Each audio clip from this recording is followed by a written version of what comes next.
You might have come across one of these before and after images before, and without context, these photos might leave you confused and you might assume that their smiles in the after photo is indicative of a positive change. What if I told you these people underwent the most gruesome and perhaps dangerous medical procedure ever invented? The lobotomy. This corresponds to a point close to the sphenoidal ridge on the interior of the skull.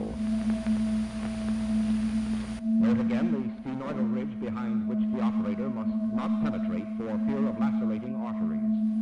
A variety of medical conditions were addressed by a procedure developed in the 20th century. It was promoted as a treatment for schizophrenia, anxiety, postpartum depression, and a variety of other disorders. In order to be performed anywhere and by any medical professional, the transorbital lobotomy was developed from already existing surgery techniques and marketed as a quick fix for escalating mental health issues. All that was needed to sever the brain fibers connecting various parts of the brain was to hammer an ice pick through the victim's eye and into the brain. A lobotomy carried significant risks. 15% of patients died as a result of the procedure, and many more were left as shells of their former selves. In today's video, we will discuss the history of the lobotomy, the specifics of how the procedure spread, and the horrors it caused to so many people. American neurologist Walter Freeman invented the transorbital lobotomy. He borrowed ideas from and used techniques from earlier surgery techniques as he developed his own. The method created by Freeman involved placing an ice pick, and later a specialized instrument known as an orbital clasp, alongside the bridge of a patient's nose. The pick is then driven into the skull, passing through the thin layer of bone in the eye socket and being guided by the bridge of the nose.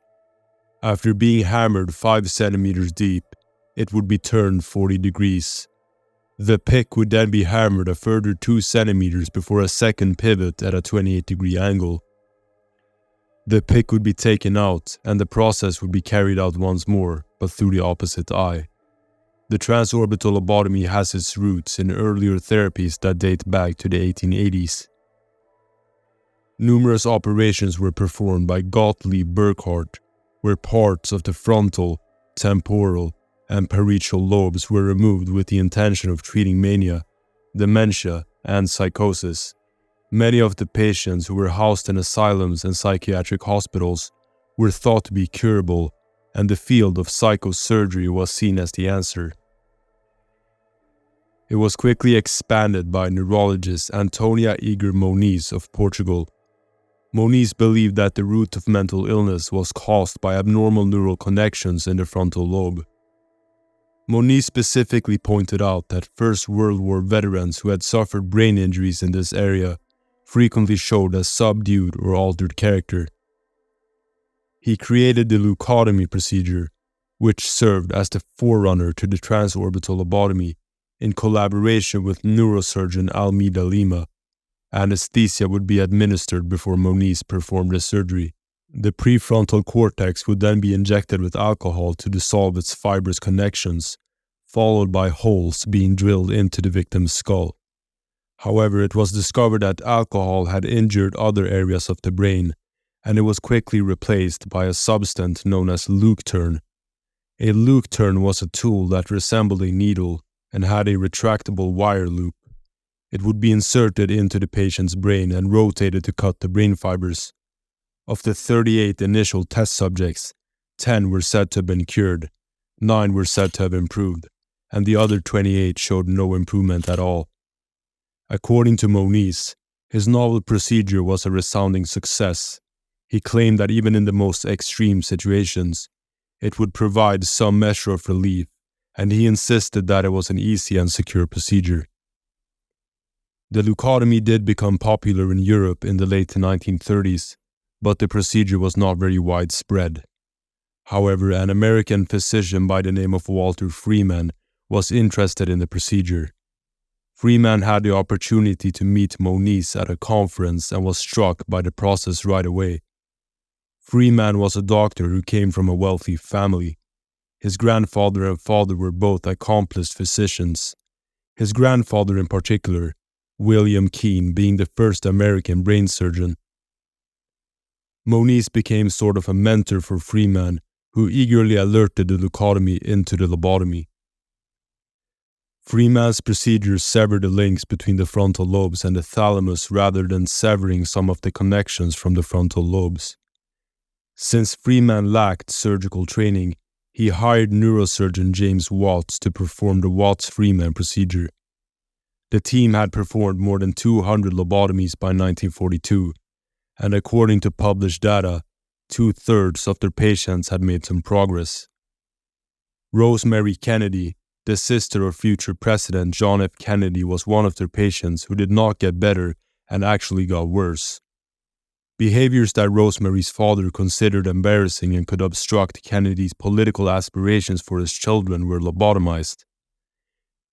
It did not take long to realize that the lobotomy had been a complete failure. Rosemary's mental capacity was reduced to that of her toddler. She was unable to move, speak, or control her own body. Rosemary and her condition were covered up, kept private from the public, and kept apart from her family by her father. Many children were left in what was frequently referred to as a medically induced childhood, so Rosemary was not the only one to experience such side effects. Condition doesn't improve, Sagamore doctors say they'll reluctantly consider a lobotomy. A lobotomy, to my knowledge, is irreversible and destroys part of the organism. But I suppose that if it came down to the point where there absolutely were no other alternatives, then I can see where that could be a consideration if it meant keeping him alive. He's coping. The Italian surgeon Omaro Fimbierti served as another source of inspiration for Freeman. Fimbierti created the transorbital lobotomy in 1937, which allowed access to the frontal lobes through the eye sockets. In Fimbierti's procedure, the thin orbital bone at the top of the eye socket was pierced before alcohol was injected into the frontal lobes. Compared to a traditional lobotomy, this method required significantly less surgery and was significantly less invasive. Freeman changed the procedure even more by using a long ice pick to cut the brain fibers. Freeman was eager for his novel method to become the new standard. Unlike in the past, when lobotomies were only advised for the most extreme cases or when there was little chance of recovery. Freeman asserted that most mental illnesses could be cured by his transorbital lobotomy, from postpartum depression, ADD, anxiety, or obsessive-compulsive disorder. Furthermore, anyone anywhere could carry it out. No longer did a lobotomy require anesthesia or sterile procedures. Freeman would teach neurologists how to perform his technique, which could be done in any doctor's office. Freeman suggested using electroshock to knock the patient out rather than anesthesia to make them unconscious.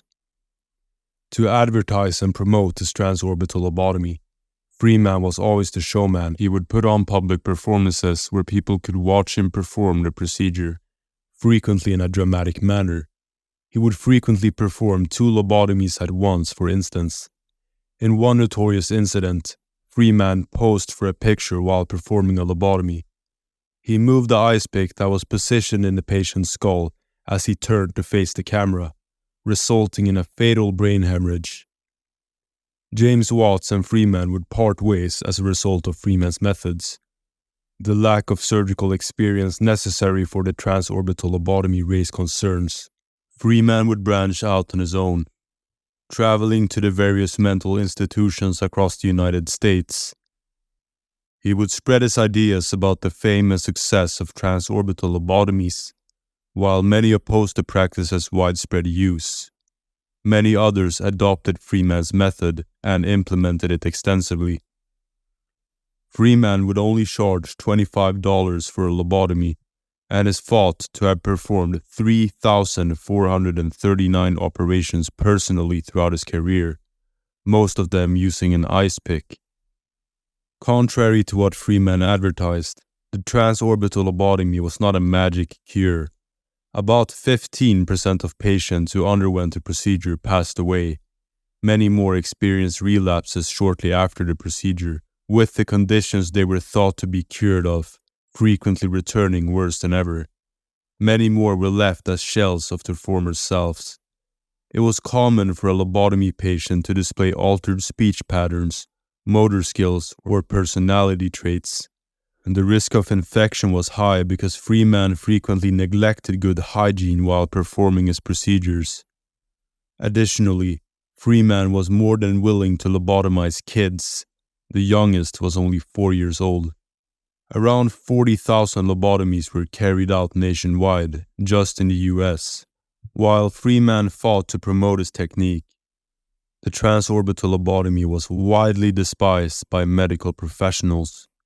Numerous publications, including the Journal of the American Medical Association, expressed dissatisfaction with the proof of lobotomy's success. Many people considered lobotomies to be a quick fix for criminal behavior or a way to get rid of a troublesome family member in order to free up hospital beds.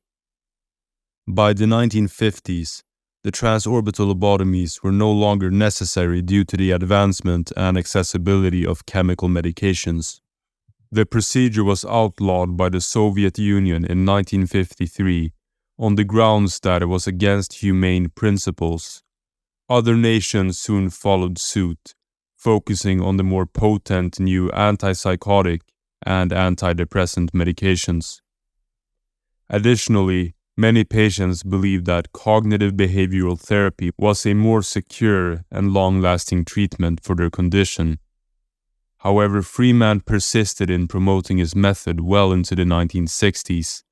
A patient named Helen Mortensen underwent Freeman's final operation in 1967. However, this was not Helen's first lobotomy, but it would be her last, as Freeman had already given her 2 performances. She suffered a cerebral hemorrhage and passed away, bringing the number of people killed by Freeman to as many as 100. He was then prohibited from performing the surgery that his entire professional life had been based around. The lobotomy is no longer accepted as a treatment option, and cognitive and medical approaches have replaced psychosurgery in medicine. Although lobotomies were permitted for more than 30 years, their use ought to have been viewed as unacceptable. Even though it contributed to our understanding of mental illness, many people did not find it to be an effective form of treatment.